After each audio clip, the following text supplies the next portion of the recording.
찬송가 366장 어두운 내 눈 밝히사 찬양드리겠습니다.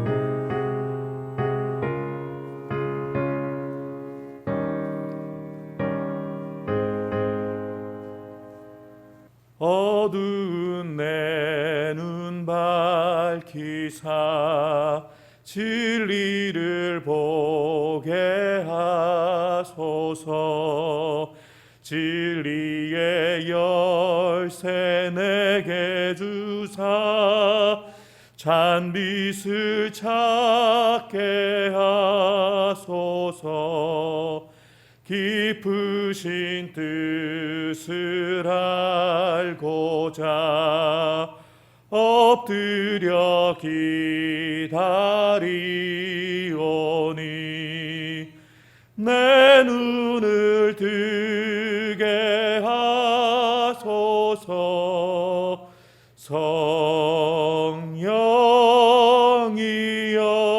성령이여 막혀진 내 기여시사 주님의 귀한 음성을 이 귀로 밝히 들을 때에 내 기쁨 한량 없겠네. 깊으신 뜻을 알고자 엎드려 기다리오니 내 길을 열어주소서. 성령이여 봉해진 내 임여시사 복음을 널리 전하고 차가운 내 맘 녹여 주사 사랑을 하게 하소서. 깊으신 뜻을 알고자 엎드려 기다리오니 내 입을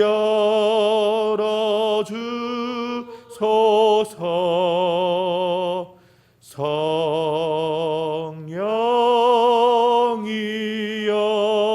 성령이여. 아멘. 하나님께서 이 새벽에 우리에게 주시는 말씀 신약 성경 고린도전서 14장 1절부터 12절까지의 말씀입니다. 오늘 우리가 함께 읽은 본문의 말씀은 우리 지난 시간에 살펴보았던 것처럼 모든 은사의 대전제이자 은사 중에 최고의 은사인 사랑에 대하여서 설명한 13장에 이어서 교회의 덕을 세움에 있어서 방언에 대한 예언의 상대적인 유익성과 그리고 방언의 한계성 그리고 방언의 올바른 사용에 관련하여서 설명하는 내용이 바로 오늘 본문의 내용입니다. 우리가 본문에서 우리가 주목해 보아야 될 한 가지 사실이 있는데 왜 사도 바울이 방언과 예언을 함께 설명하고 있고 그리고 방언과 예언을 서로 비교하고 대조하여 설명하고 있느냐인 것입니다. 그것은 아마도 고린도 교회 성도들이 다양한 은사를 가지고 있었지만 은사에 대한 잘못된 인식을 가지고 있었고 또 그러다 보니까 여러 가지 문제가 일어나고 있었기 때문입니다. 고린도 교회 성도들은 여러 은사들 가운데 외적으로 조금 더 신비스럽게 보이는 이 방언을 최고의 은사로 여겼다는 것이죠.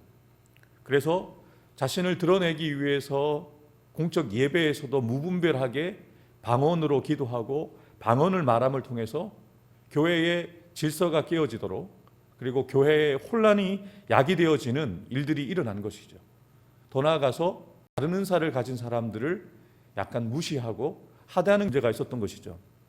그래서 바울은 이 방언과 예언을 비교하고 대조하면서 방언에는 분명히 한계성이 있다.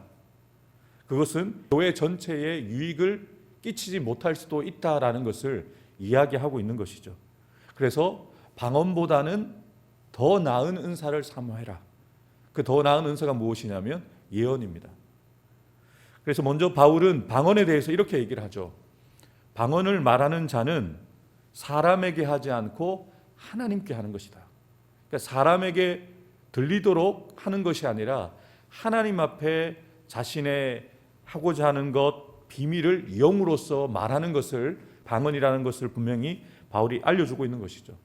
그래서 4절에 나와 있는 것처럼 방언은 교회의 덕을 세우는 것이 아니라 자기의 덕을 세운다라고 이야기를 합니다. 그러니까 혼자 기도할 때 하나님과 더 깊은 그런 속 깊은 대화를 나눌 때 방언을 통해서 내 영과 하나님, 영이신 하나님과 깊은 비밀을 나눌 때 방언을 하는 것은 유익할 수 있지만 그것이 사람들에게 내가 이런 방언할 수 있다라고 자랑하기 위해서 사람들 앞에 드러내는 것은 옳지 않다는 것이죠. 그러면서 바울은 특별히 다른 사람들이 알아들을 수 없는 방언, 자기만 알고 다른 이들은 그 뜻을 알지 못하는 방언을 사용하는 것은 교회의 덕을 세우는데 무익하다는 것을 아주 분명하게 알려주기 위해서 7절부터 11절에서 두 가지의 예를 들죠. 하나는 필이나 검은고와 같은 악기, 그리고 전쟁을 알리는 나팔의 예를 듭니다. 필이나 검은고가 악보 없이 정해진 그 악보를 따라서 연주하지 않으면 연주라고 할 수가 없죠. 잡음이죠. 우리의 귀를 해롭게 하는, 우리의 귀를 괴롭게 하는 소리가 되잖아요. 악기는 정확한 악보를 따라서 정확한 박자와 음정을 정확하게 찍어낼 때 그 소리를 듣는 사람들이 감동도 하고 또 은혜도 받기도 하잖아요. 나팔도 마찬가지죠. 전쟁을 알려야 되는데, 전쟁에 나가야 되는 신호로 나팔을 불어야 되는데 그 정확한 신호를 주지 못한다면 나팔은 의미가 없다는 것이죠. 그래서 사도 바울은 아름다운 음악을 연주하는 악기, 그리고 전쟁의 준비를 알리는 이 나팔이 명확한 소리를 내야 된다. 만약에 명확한 소리, 그 소리를 듣는 사람들에게 정확한 메시지를 주지 못하면 아무 쓸데없다. 그래서 아무도 알아들을 수 없는 방언은 교회 공동체에 아무런 유익이 되지 않는다는 것을 분명하게 알리고자 한 것이죠. 제가 이제 인도네시아에 다녀온 지 한 2년이 지났는데요. 제가 간단한 인도네시아 말을 한번 해보겠습니다. 사야 나마 한오정, 사야 본데따, 사야 버크르자 디 그레자 해운대 소.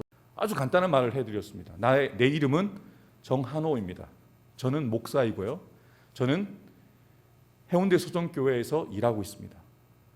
근데 제가 이렇게 이 말로 설명해 드리면 그런 말이군요 라고 알아들을 수 있지만 자카르타에서 인도네시아에서 몇 년 살면 할 수 있는 간단한 말이거든요. 근데 만약에 제가 여러분들에게 설교를 하면서 이 본문을 가지고 왔다라고 생각해 보십시오.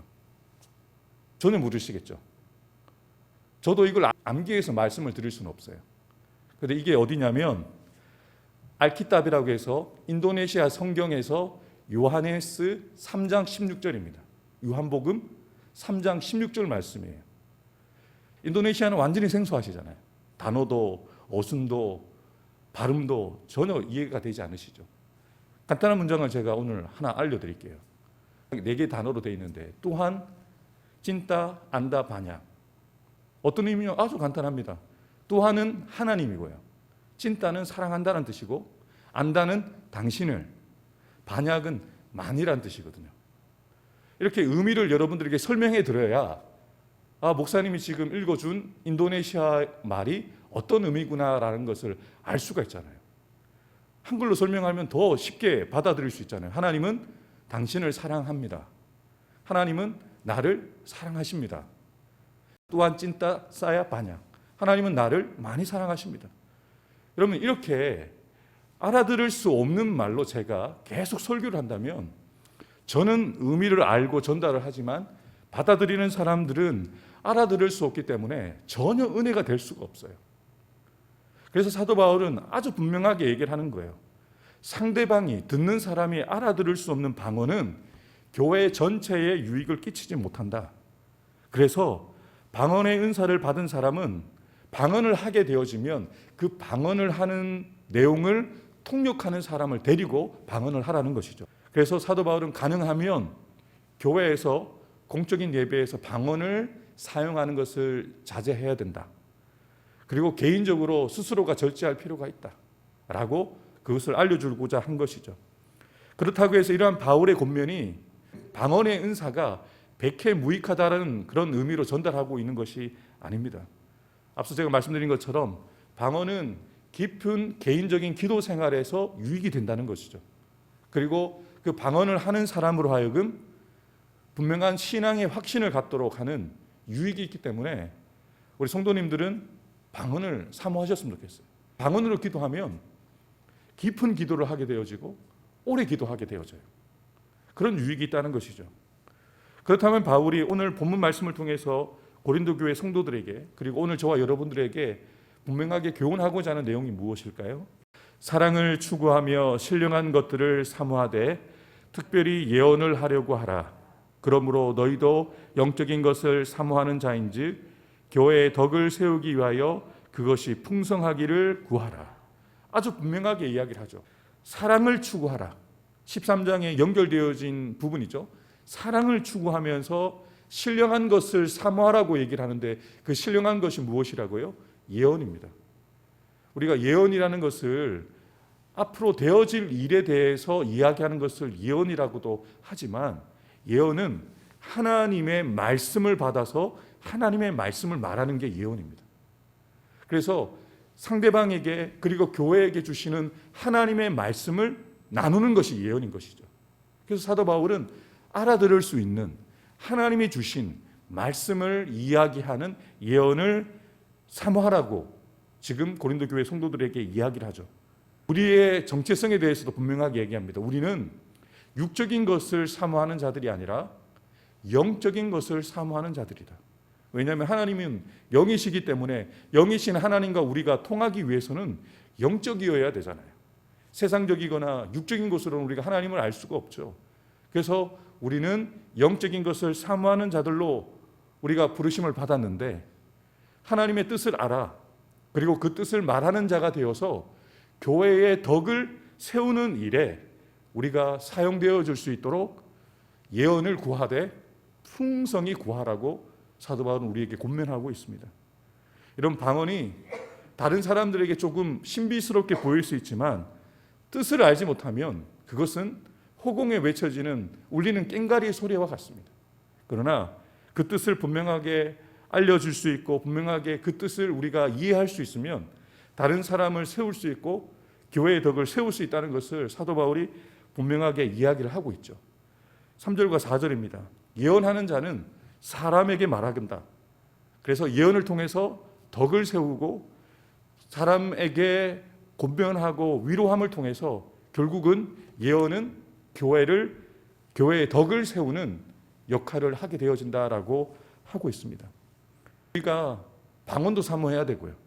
그러나 방언을 하되 우리가 절제를 하면서 우리가 꼭 필요할 때 우리가 개인적으로 기도할 때 그리고 통역자가 있을 때는 방언을 사용해도 무난하지만 다른 사람들에게 오해를 주거나 시험을 줄 수 있기 때문에 교회에 덕을 끼치지 못할 수도 있기 때문에 자제하고 그리고 질서를 따라 하되 우리가 구해야 될 것은 하나님의 말씀을 바로 이해하고 하나님의 말씀을 교회에서 다른 성도들에게 다른 이들에게 바르게 전하는 예언을 구하라고 사도 바울은 분명하게 우리에게 권면하는 것입니다. 제가 이번 주에 저희 제자들을 제가 만났잖아요. 이제 결혼을 준비하고 있다고 해서 저희들의 이야기를 하고 저희들이 이렇게 살아왔던 과정들을 이야기하고 결혼 과정, 결혼하면서 어떠한 일들이 있었는지를 얘기하면서 너희들은 이렇게 결혼을 준비하고 너희들은 이렇게 부부의 연을 맺었으면 좋겠다라는 이야기들을 한 2시간 정도 하면서 한 사람의 이야기를 제가 마지막에 결론으로 했어요. 하하라고 아시죠? 하동훈이라고, 본명은 하동훈이잖아요. 엄마가 목사님이고 목사님의 아들이잖아요. 근데 하동훈이 별이라는 여자를 만나서 결혼을 할 때 그 하동훈이 말했던 그 말이 너무 의미가 있었어요. 우리는 결혼을 왜 합니까? 내가 좋으니까 하잖아요. 상대방이랑 내가 함께하고 싶으니까 하잖아요. 나를 위해서 결혼을 하는 경우가 대부분이잖아요. 내가 좋으니까, 그 상대방이 너무 좋으니까, 그 사람과 떨어지기 싫으니까 결혼하잖아요. 그런데 하하는 이렇게 결혼에 대해서 얘기했어요. 내 꿈은 행복한 가정을 꾸리는 게 꿈이다. 무슨 말이냐면 나를 위해서 결혼하지 않고 나와 함께 살게 되어질 그 상대방을 위해서, 배우자를 행복하게 하는 게 꿈이다. 내 꿈은 나와 함께할 우리의 자녀들이 행복하게 하는 것이 내 꿈이다라고 이야기를 하더라고요. 보기에는 덜렁덜렁해 보이고 생각이 없는 것 같은데 생각이 참 깊었어요. 제가 이 이야기를 왜 해드리냐면, 여러분, 우리가 왜 신앙생활을 합니까? 왜 우리가 교회 생활을 합니까? 내가 좋아서요? 내가 행복하려고요? 당연히 그렇습니다. 결혼은 내가 행복하려고 하는 것이죠. 내가 기쁘려고 하는 것이죠. 그런데 한 단계 더 성숙함이 필요해요. 나로 인하여 다른 사람들이 행복해야 돼요. 나로 인하여서 내가 있는 교회가 행복해야 돼요. 나만 행복하잖아요. 방언하는 사람은 나만 행복해요. 나는 이런 대단한 은사를 가지고 있지, 너희들은 못하지, 나는 이렇게 대단한 사람이야 라고 자기만 행복해요. 다른 사람들은 막 시험 드는데, 다른 사람들은 이 사람 때문에 힘든데 몰라요. 그 교회의 덕이 끼어지죠. 근데 예언은요, 하나님이 자신에게 주신 말씀을 가지고 다른 사람들을 세워주는 거예요. 권면하고 위로하고 행복하게 하고. 그럼 교회가 어떻게 되겠습니까? 다 같이 행복해지는 거예요. 다 같이 기쁜 거예요. 여러분, 어떤 은사가 더 낫다고 생각하십니까? 나만 행복한 것? 그건 행복이 아닙니다. 나도 행복해야 되지만 나로 인하여 성도들이 행복하고 목사님도 행복하고 교회에 있는 모든 사람들이 행복한 것을 하나님이 원하시는 거예요. 그래서 사도 바울은 분명하게 이야기했지 않습니까? 사랑을 추구하면서 더 큰 은사를 사모하라고. 사랑이 먼저 되어야 됩니다. 사랑은 내가 아니라 상대방을 위하는 거죠. 사랑은 나만 행복하려고 하는 것이 아니라 상대방이 행복하기를 원하는 그 중심에서부터 시작되는 것이죠. 저와 여러분들이 목사로서, 권사로서, 장로님으로서 교회의 직분을 감당하는데 왜 이 직분을 주셨을까요? 나 하나 행복하라고요? 아니요. 나 때문에 다른 성도들이 행복하라고요. 나 때문에 교회 전체가 덕이 세워지고 행복해지도록 우리를 세우신 거예요. 다른 사람들이 행복한 모습을 보면 여러분 행복하지 않으시겠어요? 저는 성도들이 예배 때 은혜 받고 말씀의 은혜를 받고 돌아가면 나는 안 행복하다 이러지 않겠죠.